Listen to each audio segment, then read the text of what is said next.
Eh ben dis donc, bon, hein, on s'est pas fait chier ce soir. Salut à toutes et à tous, c'est Vince Attack. Bon ben voilà, j'ai regardé ce fameux classico de notre bonne vieille Ligue 1, PSG-OM. Eh ben là, voilà, bon, c'est clairement pas fait chier, clairement. Comment se faire chier devant un match comme ça? Je crois qu'il y a eu 12 cartons jaunes, 1, 2, 3, 4, 5, 6, 7, 8, 9, 10, 11, 12. Et 1, 2, 3, 4, 5 cartons jaunes. Alors, 12 cartons jaunes, 5 cartons rouges, je crois, si ce n'est plus. Mais c'est juste un record. J'ai jamais vu. Moi, depuis que je regarde du foot, j'ai jamais vu ça, moi, personnellement. Ça doit faire 15 ans que je recommence. Ouais, ça doit bien faire 15 ans que je regarde le foot un peu. Enfin, 15 ans que je regarde du foot, ouais, ça doit bien faire 15 ans. Et j'ai jamais vu ça. Bon, ben voilà, comme quoi on en voit tout le temps. Bon, ben au passage, quand t'es spectateur neutre, ben tu kiffes parce que tu t'ennuies pas. Quand t'es pour Paris, tu kiffes pas. Et quand t'es pour Marseille, ben tu kiffes. Évidemment, là ça faisait 9 ans que l'OM n'avait pas battu Paris. Voilà, forcément, t'es heureux. Et je comprends tout à fait les Marseillais qui sont heureux. Surtout qu'ils. Eh ben, ils ont fait un bon match et j'ai envie de vous dire, dans l'état d'esprit, ils étaient meilleurs que Paris complètement. Paris qui est rentré dans un état d'esprit, parce qu'il y a le chambrage de Payet, toutes ces histoires-là, entre les banderoles du PSG, les chambrages de Payet, bref, j'avais déjà dit ce que j'en pensais d'ailleurs de Payet. Je ne porte pas dans mon cœur, de toute manière. Ça ne changera pas, ça. Malgré que, bon, euh, je vois, bon, je cautionne pas pour autant les banderoles du PSG, parce que quand ça s'attaque à la famille, aux femmes, machin, je trouve pas ça cool. Voilà, le chambrage, il faut que ça reste sur les équipes. À la rigueur, même si le chambrage de paillettes sur l'étoile, ça peut être contestable et tout, ça reste acceptable parce que ça reste sur les performances sportives. De s'attaquer à la femme de paillettes, malgré que je peux pas le piffrer, bon, je suis pas vraiment d'accord, mais bon, après, je suis pas là pour faire la morale là, mais c'était. Ça a pas mis un bon karma là, à Paris, tout ça, donc c'était pas malin, je trouvais cette banderole. Et Paris rentrait dans le match pour vraiment un état d'esprit nauséabond. Notamment Neymar qui a fait un match totalement catastrophique, nullissime. Franchement, Paris l'a payé 220 millions, je crois, c'est ça. Mais jamais il aura rendu.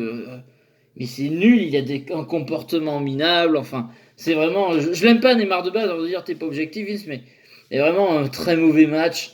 Nul, nul, mais vraiment nul Neymar. Et il a contribué à faire perdre son équipe. Au passage, l'arbitrage a été aussi catastrophique. Je veux dire, le mec, c'était totalement un amateur, il savait pas gérer le match. En début de première mi-temps, enfin, y a y a eu une main, enfin, il y aurait dû y avoir un péno. À un moment donné, il y a main de l'OM, complètement. Et comme plus tard, après, le but de Marseille refusé aussi, que je ne comprends pas. Bon, bref, on va dire ça met un peu du. Dans les injustices, ça a équilibré les choses. Parce que voilà, Paris aurait dû avoir un péno et Marseille aurait dû avoir son but accordé. Bon, ben voilà, au moins dans la nullité de l'arbitre, parce que c'est un des arbitres les plus nuls que j'ai jamais vu. Franchement, il sait pas prendre décision, il sait pas gérer les conflits. Ça a été une catastrophe. C'était un match super chaud. Fallait pas mettre un glandu comme ça. Il est vraiment glandu cet arbitre. J'ai jamais vu un arbitrage comme ça. Et quand tu te retrouves avec, je sais pas, 12 cartons jaunes, 5 cartons rouges, mais quand même, c'est que tu as un souci dans ton match là. À un moment donné, il n'y a pas que les joueurs. Et d'ailleurs, je pense que les décisions arbitrales ont plus fait dégommer les joueurs de Paris. D'ailleurs, ça les a beaucoup énervés. Il a un peu impacté le match. Et après, ça n'enlève pas la bonne performance de Marseille, parce que je pense que Marseille aurait gagné quoi qu'il en soit, malgré les occasions de Paris, parce que ils avaient vraiment l'état d'esprit qui était largement meilleur que Paris. Mais quand même, l'arbitre a quand même bien fait dégoupiller les Parisiens et il les a poussés encore plus à déconner. Donc voilà. On va parler un peu du côté de Paris, on va regarder les deux équipes tranquilles. On va commencer par Paris. Donc Rico dans les buts, Florenzi, Kerrer, Kipembe et Bernat en défense, et Herrera, Gay, Verratti au milieu de terrain, Sarabia, Di Maria et Neymar en attaque. Donc Rico, je ne l'ai pas trouvé très serein. Kerrer, Kipembe, j'ai pas fait attention, mais Kipembe, je le trouve bien dans le mental, leader. Pendant les nombreuses bagarres de ce match, il a essayé de séparer tout le monde. Il s'est même pris une claque gratuite de je sais plus qui. Il a pas bronché, il s'est pas énervé. Kipembe, j'aime de plus en plus et ça reste un très bon joueur pour moi, un très bon leader. Ensuite, Bernat, j'aime bien. Je l'ai pas trouvé extraordinaire, mais je l'ai trouvé bon. Enfin, si, même je l'ai trouvé bon. Il faisait des bons centres. Florenzi, le petit nouveau qui vient de la Roma, enfin voilà, j'ai trouvé super bon, monstrueux. Euh, il a apporté énormément. Il a déjà beaucoup de charisme dans cette équipe. Il vient juste d'arriver et il s'impose mentalement et sur le terrain. Il a fait de très bons centres, mais bon. Et là, ces très bons centres n'ont servi à rien parce que les mecs en face étaient nuls à chier. Herrera, Gay, Verratti. J'ai trouvé Verratti très bon, enfin bon, plutôt bon. J'ai trouvé qu'il s'est démené comme un chien. J'ai trouvé bon sur ce match Verratti, je le dis, voilà. Ensuite, Gay Herrera, je l'ai trouvé assez mauvais. Gay, j'aime bien de temps en temps, mais là, j'ai trouvé. Herrera et Gay, je les trouvé totalement transparents. Et j'ai pas compris pourquoi il nous a pas mis Paredes dès le début. Parce que quand Paredes est rentré, même s'il a direct fait une grosse faute, il était dans un état d'esprit de gagnant, un esprit d'esprit plus rageux peut-être. Alors, c'est ce qui a fait perdre Paris, cet état d'esprit trop rageux. Mais ça aurait été peut-être plus vivant au milieu de terrain que Herrera ou Gay. Parce que là, ça a été transparent le milieu de terrain. Il y a eu des soucis, notamment quand Marseille attaquait pour se replier sur la défense. Enfin, il n'y avait pas de liaison avec la défense et l'attaque. Bref, il y a un souci à Paris depuis quelques temps. Alors ok, il n'y a pas tous les joueurs. C'est vrai, il manque beaucoup de joueurs et ça peine. Mais il y a quand même un souci de mentalité. Et mine de rien, depuis, il y a eu la finale de Ligue des Champions perdue, le match contre Lens et le Classico face à Marseille. Ça fait 3 défaites de suite, ça commence à faire beaucoup. Et malgré que tu aies des circonstances atténuantes, il y a eu le virus, il y a eu des joueurs en moins, des machins. Oui, mais quand même, il y a un état d'esprit qui était pas bon et un état d'esprit de plus de rageux que de winner.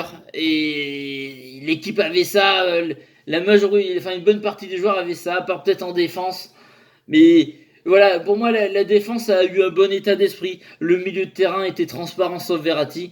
Et l'attaque a été nulle et dans un mauvais état d'esprit. Sarabia, j'ai pas fait plus attention à lui qu'autre chose. Il a pas, ça n'a pas été le pire en attaque. Mais alors, Di Maria Neymar, alors Di Maria, ouais, je l'ai pas trouvé fulgurant comme d'habitude. Pas forcément des bons choix. Et lui aussi beaucoup à s'énerver à faire la bagarre. Et Neymar, alors Neymar, mais une catastrophe. Moi, à part rentrer dans les autres, il savait rien faire. Et même ses petits ponts, il les réussissait plus. Je veux dire, c'est une catastrophe. Ce joueur est une catastrophe dans le comportement et maintenant sur le terrain. Ça fait depuis plein de matchs depuis la Ligue des Champions qu'il est pas à la hauteur de son statut, pas à la hauteur d'un joueur qui coûte 220 millions d'euros, je vous le rappelle. Hein. Voilà, c'est énorme, 220 millions d'euros, ce n'est pas à la hauteur. Il a été lamentable dans le mental et tout, nul. Il mérite un 0 sur 10, un 0 sur 20 ce soir. Il fait même, il fait partie, il a deux, enfin, il fait, ouais. Moi, Paris, il a donné ce mauvais état d'esprit à Paris, il a encore plus propagé les choses.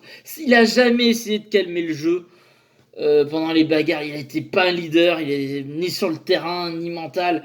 Une catastrophe. Ah, non. Mec, les gars, enfin, putain, il vaut 220 millions. Wow. Non, c'est pas possible. Tu peux pas. PSG peut pas accepter ça. J'entendais Leonardo qui parlait là et qui disait qu'il va y avoir des sanctions, mais il faut. Parce qu'il y a beaucoup de joueurs qui ont cherché le bâton pour se faire battre. Bon, alors après, Marseille, ils ont pas été fins non plus, ok. Mais quand même, l'état d'esprit, le machin, tout ça. Alors j'ai entendu que voilà, Neymar a fait des déclarations comme quoi il y a eu des insultes racistes, qu'Alvaro le aurait dit, machin. Bon, ben ça on saura pas. Après, une enquête sera faite. Si c'est le cas, il sera condamné. Mais c'est pas pour autant, même s'il y a eu des insultes qui sont totalement condamnables, évidemment si c'est le cas, c'est pas pour autant qu'il faut excuser les colères, les caprices et le match nullissime de Neymar. Faut pas excuser parce que monsieur s'est fait insulter, et même si les propos sont très graves et condamnables, qu'il faut excuser son match nul, ses performances nulles depuis qu'il est à Paris. Ça va faire quoi, 3 saisons qu'il est à Paris, qu'il est blessé tous les ans, et quand il n'est pas blessé, il est mauvais, il est transparent, et a un état d'esprit pourri. C'est vraiment le pire exemple du football, ce mec-là. Ah ouais, je suis pas fin. Il y a des matchs, pourtant, des fois, il a fait un bon début de saison avec Paris, tout ça, mais là, d'après virus, c'est une catastrophe. Ah vraiment. Ah, bref, Neymar, à foutre à la poubelle. Franchement, ce soir, il te fait même perdre. Pour moi, il te donne un état d'esprit qui fait perdre son équipe. C'est. Il n'y a pas eu un bon état d'esprit. Ça a été quand même. Après, il a joué l'arbitrage a aussi les a bien fait dégoupiller. Mais merde, c'est des joueurs de haut niveau. C'est le Paris Saint-Germain. C'est finalisé avec des champions. Ils auraient dû passer au-dessus et pas avoir cet état d'esprit-là. Et surpasser ça. Et il plantait. Il aurait dû faire ses passes D, ses buts. Mais non, il a préféré foutre le bordel. Donc totalement condamnable. Voilà, nul à chier. Au passage, l'OM, alors la compo, Mandanda dans les buts, Gonzalez, Calais, Takar en défense centrale, Amavi, Sakai sur les côtés, l'autre Gaille au milieu de terrain, Camara, Rongier, et en attaque, Payet, Lopez, Thauvin. Alors, Marseille, qu'est-ce qu'ils ont fait leur but, c'était de bien jouer en bloc, bien jouer défensif et d'avoir un petit contre, un petit coup. Parce qu'on va le dire, même Thauvin l'avoue à demi-mot, mais il faut la mettre. Mais c'est un peu un petit but, un petit coup de chatte, voilà. Mais la chatte, la chance, ça se provoque, j'ai envie de vous dire. Donc, voilà, il a été au bon endroit au bon moment, il a mis son but. Qu'est-ce que vous voulez dire? Ah oui, c'était ça la stratégie de Marseille. Là, comme il disait, la saison d'avant, il s'était beaucoup livré. Là, maintenant, ils sont mis en bloc, ils ont attendu d'avoir une petite occasion et voilà, ils ont été réalistes et l'ont planté. Alors oui, on peut dire c'est de la chatte et tout, mais ça se provoque. Et ils ont su la saisir. Donc voilà, qu'est-ce que vous voulez dire de plus sur ce but? Il est là. Ils auraient pu avoir un deuxième but aussi, comme je vous ai dit. Ça a été refusé injustement. Et parce que là, il n'y avait pas de position de hors-jeu. Après, je vous dis, comme Paris, pour moi, il y avait une main en première mi-temps aussi. Mais bon. Encore une fois, l'arbitrage a été nul à chier. Et inconsciemment, je pense qu'il a été plus à l'avantage de Paris à 60-40%. Mais bon, des fois, tout le but refusé de Marseille, c'est vrai qu'il y a bien les choses. Mais j'ai l'impression que l'arbitrage a fait vraiment beaucoup dégoupiller Paris et que les Marseillais ont été assez malins pour en profiter pour encore plus les faire dégoupiller. Ils ont été salauds, mais c'est ça le football. Ils ont été catins sur ce coup-là et ça a marché. Ça a marché tout simplement. Voilà. Après, quand Dario Benedetto est rentré, il a fait du bien, je trouve. Je trouve qu'il a mis de la pression sur la défense et il tournait beaucoup autour. Et puis après, la fin du match totalement lisible. Après, pour les entrées, Kurzawa a même apporté à Paris tellement que c'était désespérant. Au passage, Paris, je sais que Icardi avait repris l'entraînement récemment, c'est pour ça qu'il joue pas. Mais à Paris, il manque vraiment un neuf depuis le départ de Cavani. Il manque un tueur en attaque. Et là, il n'y a personne. Là. Et ça leur manque grandement. Je vous dis, quand vous avez Florenzi qui fait des centres de fou, et s'il n'y a personne pour récupérer, ça sert à rien. Au passage, un mec qui a été excellent, et j'aurais presque. Peut-être ça va paraître bizarre, je dis ça, mais j'ai presque envie de le donner homme du match. Sakai, pour moi, a été monstrueux. Il a tout bloqué Neymar. Alors Neymar n'a pas été super bon ce soir, mais il a fait un sans faute pour moi sur Neymar. Même les petits ponts passaient pas devant Sakai. Il a quand même globalement bien gardé son sang-froid. Il a fait des fautes, mais il a globalement bien gardé son sang-froid, a su bien bloquer Neymar, et ça a participé à le faire encore plus dégoupiller dans ses petits caprices, de capricieux tout simplement. Enfin voilà. Donc voilà, c'est Marseille qui gagne depuis, ça faisait 9 ans qu'ils n'avaient pas gagné, ça reste un événement. Paris qui perd 3 matchs de suite, c'est un événement. Paris qui perd ses 2 premiers matchs de Ligue 1, c'est un événement aussi. Apparemment, c'est pas arrivé depuis la saison 84-85, un truc comme ça. Donc voilà, là, oui, est-ce que Paris est en crise? Après, on va me dire, oui, il manquait des joueurs, machin. On peut trouver des excuses, mais quand même, il y a un état d'esprit qui est pas bon depuis la Ligue des Champions. Et il reste, même s'il manque des joueurs, des machins, tu sens qu'il y a un truc qui va pas dans cette équipe. Et tu vois, dans l'état d'esprit de ce soir, j'ai vu une équipe qui était rageuse, mais pas rageuse dans le bon sens. Ils n'avaient pas la rage de vaincre, ils avaient la rage de nuire à l'adversaire et pas de gagner. C'est ce qui les a perdus. Alors que Marseille l'avait. Enfin, ils avaient l'envie. Ils étaient pas rageux, ils avaient l'envie. Ils étaient assez stratégiques et patients pour les faire dégoupiller. Ils ont été vicelard Marseille, mais ça a marché, quoi. Bon. Voilà, c'était un match très agréable à regarder quand t'as l'œil neutre aussi. Alors pour les supporters de l'OM aussi, faut parer un peu moins. En tout cas, moi ça m'inquiète un peu parce que moi je suis supporter de Lyon et je me dis que cette saison Marseille sera là. Et du coup pour le podium, évidemment il y a Paris et voilà, on va bien remonter un de ces quatre. Et là ils vont bien se remettre de tout ça, on verra. Mais bon, sûrement.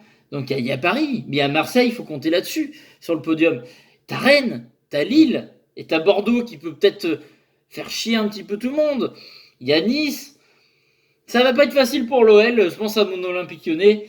ça me fait un peu chier d'un côté. Je me dis, il va y avoir de la concurrence, mais il y a quand même. Je pense que Marseille, cette saison, ils ont cet état d'esprit-là qui se renforce encore un peu. Ils peuvent faire. Ils peuvent être problématiques en championnat. Enfin, pour eux, c'est tant mieux, mais pour des clubs comme moi, Lyon, qui voulons vraiment au moins la deuxième place, voire plus le titre, ça peut être embêtant. Mais bon, au moins, d'un côté, il y a eu de l'opposition. Il y a de l'opposition en Ligue 1. Le PSG n'est pas tout seul en ce moment. Après, voilà, c'est une victoire de l'OM qui l'a joué très brillamment. C'est pas que la défaite de Paris. Mais quand même, Paris s'est mis beaucoup de bâtons dans les roues. L'arbitrage aussi a fait que ça a plombé tout le match. Mais je vous dis, cet arbitre, généralement, il a été nul à chier. Je dis autant pour Marseille que pour Paris, mais ça.